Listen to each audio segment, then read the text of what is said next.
Assalamualaikum warahmatullahi wabarakatuh. Saya sebenarnya berketurunan ataupun ada genetik jantung. Abang arwah sebab jantung, ayah pun arwah sebab jantung.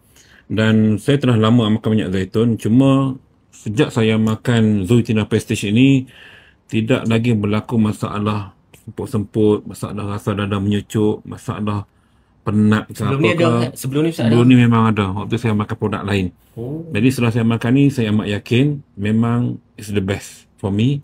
Hingga hari ni saya tak pernah tinggal dan pergi ke mana-mana pun saya tetap akan bawa Zaituna Prestige. Saya dah 4 kali heart attack.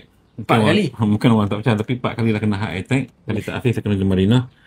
Dan siapa yang pernah kena heart attack, tahulah dia punya pedih macam mana, rasa menyucuk tu macam mana.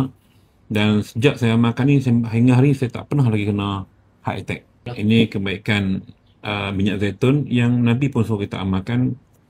Macam mana Nabi sebut dalam hadis, kulu az-zait wa dahinu bih wa innahum syajaratin mubarakah. Kita amalkan minyak zaitun kerana ia daripada pohon yang amat diberkati. Jadi kita amalkan sunnah Nabi, insya-Allah kesihatan kita akan sihat sejahtera insya-Allah.